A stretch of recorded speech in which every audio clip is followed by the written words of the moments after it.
안녕하세요. 하피TV입니다. 세계 3대 오디오쇼 중 하나, 2022년 도쿄 인터내셔널 오디오쇼에 다녀왔습니다.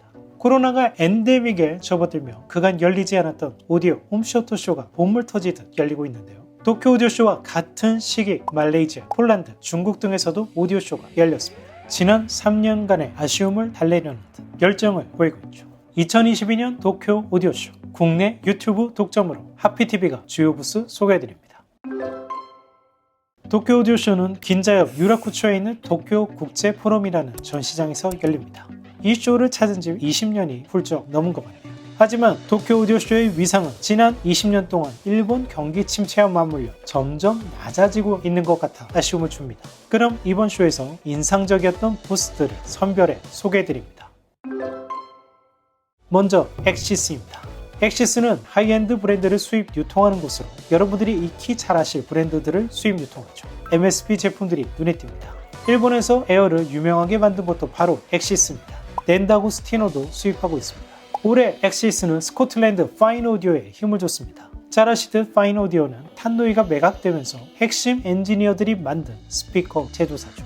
최근 나온 빈티지 라인들은 탄노이 제품을 그대로 만들어낸 듯한 인상인데요. 탄노이 팬이 많은 일본이기에 파인 오디오의 기대가 큰 것으로 보입니다. 파인 오디오 이너 스피커도 전시되어 있습니다. 제품은 괜찮지만 국내에서 잘 풀리지 않은 A1도 전시되어 있고요. 하이엔드 케이블의 대표자 트랜스페어런트도 전시되어 있습니다. 도쿄 오디오쇼에서 좋은 음질을 듣는 일은 쉬운 일이 아닙니다. 수입은 주도다 보니 자사 수입 제품으로만 시스템 꾸려서는 좋은 음을 내는 경우가 많이 없어요. 그럼에도 엑시스는 좋은 음을 들려준 경우가 많아서 기대가 컸는데요. 올해는 파인 오디오 F112를 중심으로 넨다고스티노 MSB를 매칭해 들려주고 있었습니다. 그런데 소리는 그리 만족스럽지 못했어요. 과잉된 저음이 아쉬웠습니다.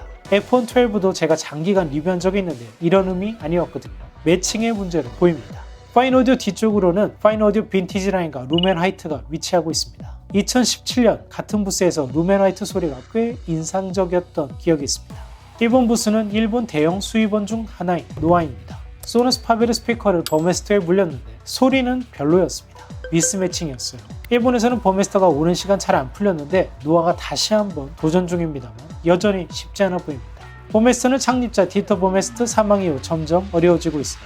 다만 벤츠, 포르쉐 카우디오 매출로 먹고 살고 있죠. 한국 메이커죠. 일본에서도 없어서 못 판다고 하는 클라디오의 LP 클리너가 전시되어 있습니다. 클라디오에서는 곧 턴테이블도 나온다고 하네요.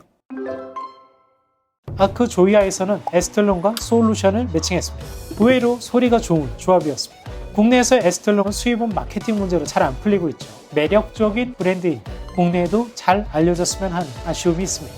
턴테이블은 스위스 데바이어를 썼는데 매력적인 제품이었습니다. 왼쪽엔 소너스 파베르 창업자가 회사를 나와서 만든 프랑코 세브린 제품이 전시되어 있습니다.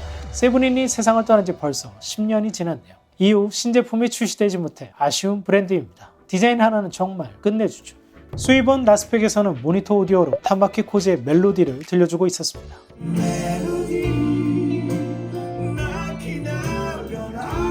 그리고 제가 보고 싶었던 프랑스 오디오넥 스피커를 필리움 헤라클레스 앰프에 매칭해 들려주고 있었어요. 오디오넥은 유럽에서 유행하는 모듈형 스피커입니다. 모듈을 추가해 스피커를 확장시키는 구조인데요. 소리는 그리 매력적이지 않았습니다. 그리고 요즘 화제의 앰프 그리스의 필리움 헤라클레스 파워 앰프와 알렉산더 프리 앰프도 전시했습니다. 1989년 스텔라복스 재팬으로 시작해 골드몬트 등을 유통하며 급격히 몸집을 키운 수입원 스텔라와 재판 부스입니다. 자사 간판 스피커인 윌슨 알렉스-V, 비비드 오디오 지원 기아 스플릿에 골드문트, 불가리아의 트렉스, 입실론을 매칭했습니다. 가운데는 배터리 전원 장치인 스톤뱅크가 보이네요. 그리고 스텔라가 직접 제조하는 턴테이블 테크다스도 전시했습니다. 이 턴테이블은 디자인이 점점 과해지는 것 같네요. 그래도 하이 모델 3와 5는 심플한 디자인을 보여주네요. 그리고 반대편에는 마르텐과 CH 앰프를 매칭했습니다. 1925년 창업해 곡 100주년을 앞둔 럭스만은 90년대 삼성 이건희 회장이 인수했다. 지금은 중국 IAG 그룹 소속이죠. IAG 그룹은 럭스만을 일본 아큐페이즈 수준으로 성장시키려는 것으로 보입니다. 라인업 수를 부쩍 늘리고 있어요. 레트로 디자인을 그대로 살리고 있으며 턴테이블 라인업도 강화하고 있습니다. 성장 가능성이 엿보이는 브랜드입니다. 메인 공간은 포칼 스피커와 매칭해 들려줬습니다. 일본 오디오 메이커 대부분은 문을 닫거나 해외로 팔려나갔지만 올해 50주년을 맞이한 아큐페이즈는 여전히 굳건합니다. BMW와 JBL 스피커를 매칭해 들려줬는데요. 아쉽게도 그 음은 감동을 주지 못했습니다. 21세기에도 물량 투입을 아끼지 않고 이렇게 과감하게 내부 회로를 공개하는 기업은 아큐페이즈일 뿐일지 모릅니다. 오래 남아주었으면 하는 브랜드입니다. 일본 대형 오디오 유통사 히비노 그룹 산하 일렉토리는 자사 대표 브랜드 매킨토시 그리고 패스를 매지코와 매칭했습니다. 그리고 뒤에는 일본 음향 엔지니어링의 HS 음향판을 대거 배치한 것이 인상적이었습니다. 반대편에는 매지코 A 시리즈와 매킨토시를 전시해두었습니다. 소스 기계에는 제나이저가 상반기에 인수해 화제가 된 멀징 제품을 쓰고 있었습니다. 매킨토시는 여전히 위용을 자랑하고 있죠. 심지어 매킨토시 굿즈도 전시해놓았어요. AGS 음향판은 별도로도 전시했습니다. 놀라웠던 점은 웨스턴 일렉트릭 300B 진공관이 부활해 판매를 시작했다는 점이었어요. 가격은 페어로 하나로 약 230만원입니다. 과거 벨융무소의 유산을 고스란히 이어받은 웨스턴 일렉트릭이 부활해 미국 조지아 로시빌에서 새로 생산된다고 합니다. 그리고 웨스턴 일렉트릭 앰프와 스피커도 연이어 출시한다고 하네요. 300B를 쓴 WE91E 인티 앰프도 전시되었는데 디자인이 멋졌습니다. 소리가 궁금해지는 제품이었어요. 마지막으로 스위버 아카는 크렐과 YG 어쿠스틱스를 시연했습니다. YG의 새로운 피크 시리즈 중 최하이라인 캔은 작은 사이즈에도 불구하고 탁월한 사운드를 들려줬습니다. 달러 환율이 올라 국내 출시 가격이 2천만원이 넘지 않을까 하는 두려움이 들지만 작은 북쉘프로서는 놀라운 음을 들려줬습니다. 국내 출시가 기대되는 제품입니다.